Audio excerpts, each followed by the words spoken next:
उदासीनता हृदय का ऐसा भाव है जहां हमें किसी बात में रुचि नहीं रहती। हम कोई कार्य करने के लिए उत्साहित नहीं होते। उदासीनता जब एक सीमा से बढ़ जाती है तो मन का रोग बन जाती है। मनुष्य जीवन से अधिक मृत्यु को पसंद करने लगता है। हम सब जीवन में कभी ना कभी उदासीनता का अनुभव अवश्य करते हैं। मन निराशा से भर जाता है और हम कार्य का त्याग कर बैठते हैं। अधिकतर हमारी उदासीनता कुछ समय के लिए ही होती है, इसलिए उससे होने वाली हानि को हम पहचान नहीं पाते। किंतु उदासीनता धीरे धीरे आदत का रूप धारण कर लेती है और हम बार बार उदासीनता के कारण हाथ में लिए कार्य अधूरे छोड़ देते हैं। क्या हमारे सबके साथ ऐसा नहीं होता? तो वास्तव में उदासीनता क्या है? इसका जन्म कहां से होता है? इससे छूटने का उपाय क्या है?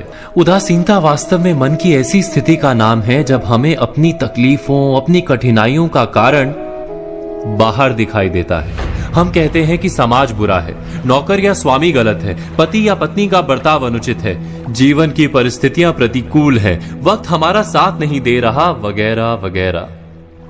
और जब दुख का कारण बाहर होता है तो उसको बदलने का हमारे पास कोई मार्ग नहीं होता। क्या ये सत्य नहीं? हम समय को किस प्रकार बदल सकते हैं? परिस्थितियों में कैसे परिवर्तन ला सकते हैं हम? अर्थात हम स्वयं को निस्सहाय मानने लगते हैं और वहीं से उदासीनता का जन्म होता है। क्या ये सत्य नहीं?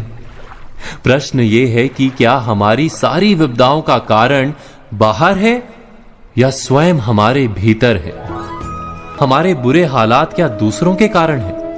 क्या हमारा परिवार हमारा शत्रु है? क्या समाज दुश्मन है? या हमारी परिस्थितियां हम स्वयं निर्मित करते हैं? विचार कीजिए। पतझड़ में पत्ते गिरा देने वाली ठंड क्या वृक्ष के साथ दुश्मनी कर रही है? नहीं, ऋतु चक्र तो अपना कार्य करता है। उसे पेड़ के साथ ना दुश्मनी है ना दोस्ती। ऋतु चक्र के अनुकूल हो जाना वृक्ष का कर्तव्य है। ठीक वैसे ही समाज कभी किसी व्यक्ति का ना मित्र होता है ना शत्रु। समाज को जिससे लाभ मिलता है समाज उसका मित्र बन जाता है। अर्थात समाज प्रतिकूल तब बनता है जब हम समाज के प्रतिकूल बनते हैं। वैसा ही व्यक्तियों के बीच में भी होता है। हम जिसे प्रेम करते हैं वो हमें प्रेम देता है, हम जिसे लाभ देते हैं वो हमें लाभ देता है। हमारे हालात बदलने के लिए हमें स्वयं अपने आप में परिवर्तन करना पड़ता है। इतना समझ लेने पर स्वयं में परिवर्तन करना कठिन नहीं।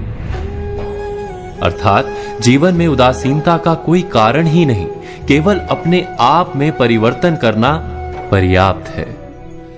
अवश्य विचार कीजिएगा, चिंतन कीजिएगा, मनन कीजिएगा।